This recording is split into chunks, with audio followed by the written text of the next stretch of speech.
The night Leo stepped onto the small stage of the forgotten desert bar, the world outside seemed to hold its breath. The lights flickered, the crowd murmured in half-interest, and the boy, thin, dusty, and trembling, strummed a single chord that silenced every whisper in the room. No one knew his name.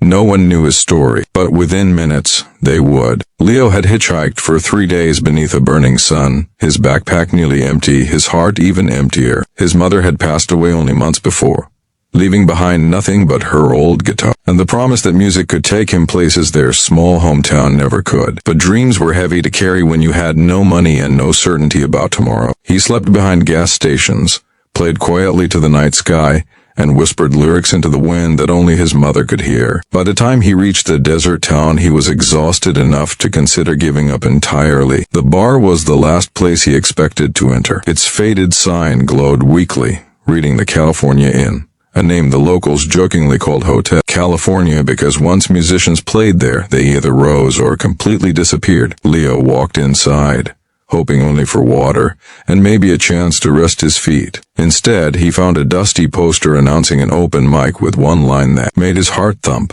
Winner gets a recording audition in Los Angeles. It felt like a message from the universe, or maybe from his mother. He signed up, though every person before and after him looked more confident, more polished, more certain of who they were. A woman with a golden voice, a tall man with a full band behind him, a teen group with matching jackets. When Leo's name was called, laughter rippled in the crowd. He looked too small for the guitar strapped to him, too nervous, too poor, too tired. But the moment he sat on the stool and closed his eyes, something shifted. He remembered the nights his mother hummed to him, teaching him harmonies while they sat on their broken porch.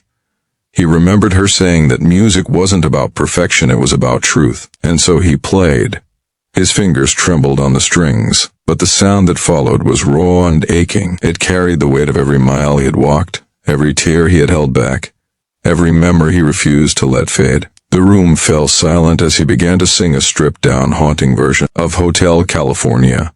But unlike any version anyone had heard before, his voice cracked in places, soared in others, weaving sorrow and hope together until even the toughest men in the room lowered their eyes. Halfway through, Leo faltered. The grief rose too sharp in his chest, threatening to break him entirely. For a moment he stopped playing. A few people shifted, unsure if the performance was over. But then a gentle voice from the crowd said, "Keep going, kid." It was the old bartender, his eyes wet, his hands still. Leo breathed, lifted his gaze, and continued stronger this time, pouring his whole soul into the final chorus. When the last note faded, the silence that followed was deeper than applause. Then, slowly, the room erupted. People stood, cheering, shouting, whistling. The bar owner came from behind the counter with tears in her eyes, saying she'd never heard anything like it. The judges didn't even need to deliberate. Leo didn't just win, he overwhelmed them. But the challenges didn't end there. The trip to Los Angeles was rough. His bus ticket was funded by the bar's regulars passing around a hat. On the way, he nearly missed his stop after falling asleep from exhaustion. His clothes were worn, his voice strained. And when he arrived at the studio, the producers stared at him skeptically. He didn't fit the image they wanted. They handed him a simple instruction: impress us in 60 seconds. 60 seconds. After everything he'd been through, that was all he had. Leo took the same old guitar, the one that still smelled faintly of his mother's perfume, and strummed the opening chords of the song that had changed his life. This time he didn't break. He didn't hesitate. He didn't crumble. His voice was steady, filled with the fire of someone who had nothing left to lose and everything left to dream. By the final note, the room was silent again. The lead producer stood, walked over, and shook his hand. "You're not going back to where you came from," he said firmly. "This is your home now." And just like that, Leo's life changed. His emotional version of Hotel California was recorded, shared, and within months it swept across the world, touching millions who felt the same unspoken pain and longing he carried inside him. People called him the boy who stunned the world, the miracle from nowhere, the kid with the voice of heartbreak and hope. But Leo always said it differently.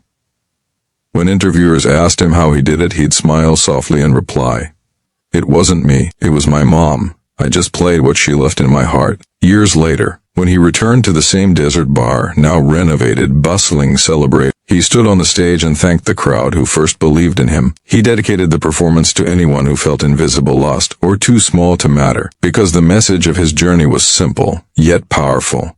Your circumstances don't define your destiny. Even a poor boy walking alone through the desert can change the world if he refuses to stop singing. And as Leo strummed his guitar under the glowing sign of the California Inn, now bright and alive, the audience felt something unforgettable. That the greatest stories often begin when someone decides not to give up. Fame arrived like a storm, loud, unexpected, and impossible to control. One moment Leo was a boy singing in a dusty bar, and the next he was sitting in sleek studio, surrounded by cameras, producers, and strangers who claimed to know what was best for him. At first, it felt like a dream finally coming alive.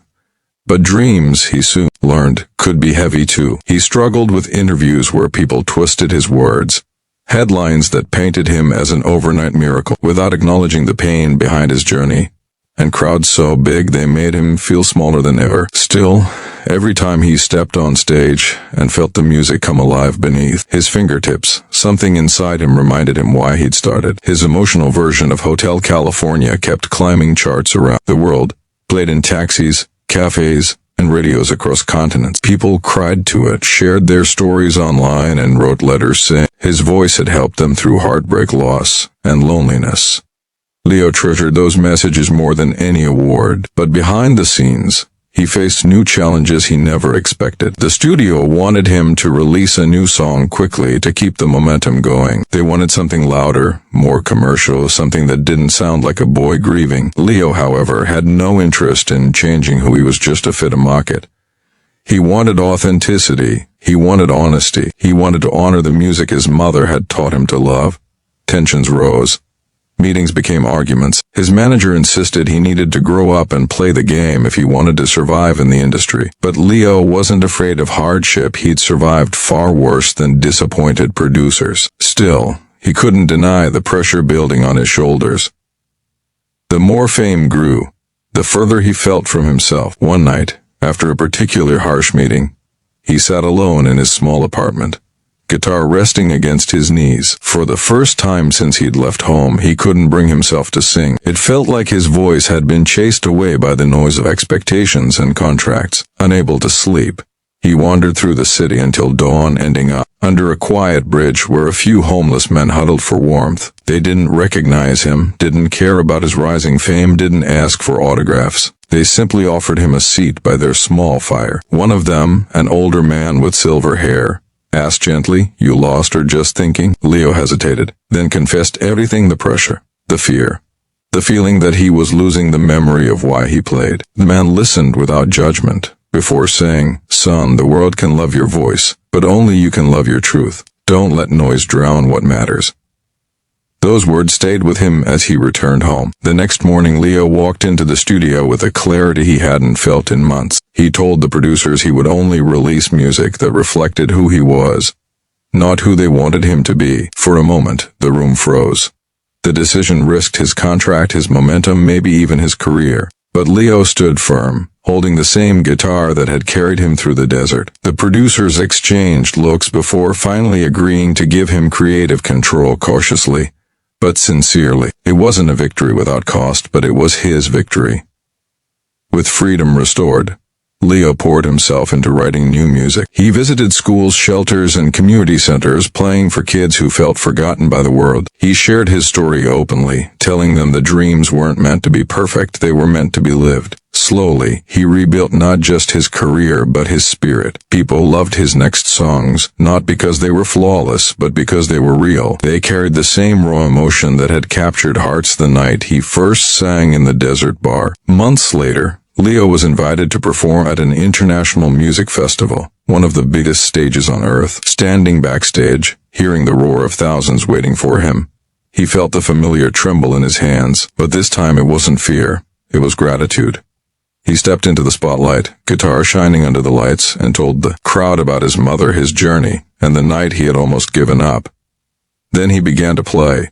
His voice soared across the arena, carrying not just melody, but hope. People swayed, cried, and held one another as he sang, reminding them that no matter how dark the road gets, The light is always waiting for those who keep moving. When the final note faded, the applause thundered like a wave crashing over him. In that moment, Leo realized something powerful. He had not stunned the world with his success.